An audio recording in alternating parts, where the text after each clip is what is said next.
My brother got me kicked out of the house so he could use my room as a game room, and now, years later, after discovering that I bought my own house, my parents are demanding that I give it to him.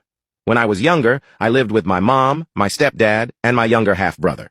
My brother was always their favorite because my mom hated seeing me as I reminded her of my dad, whom she had cheated on, and for some reason, she blamed me for it. I was often ignored and left out. For years, I tried to ignore this and get by. But the situation became unbearable when I was about 14 years old.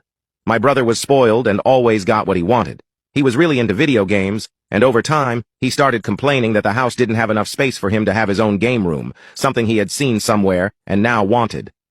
My parents then started hinting that I should leave the house so my brother could use my room as his game room. At first, I thought they were joking since they often told me to leave the house and that my presence there was useless, but then I realized they were serious. They began pressuring me to leave, saying that I was practically an adult, and it was time to move on. I told them that I wasn't even old enough to have a job yet, had nowhere to go, and was far from being an adult.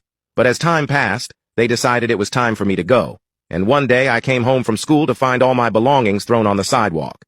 It was incredibly tough. I had to go from shelter to shelter until an angel appeared and adopted me.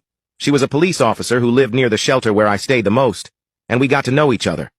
A few months later, she took me to live with her and eventually adopted me. Honestly, if it weren't for her, I don't know how I would have managed to move forward. Years went by and I did my best to move on. I worked hard, studied, and saved enough money to buy my own house with my own business.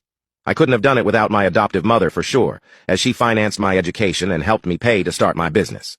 Now that things were going well for me, I also bought a house for her so she could get out of renting.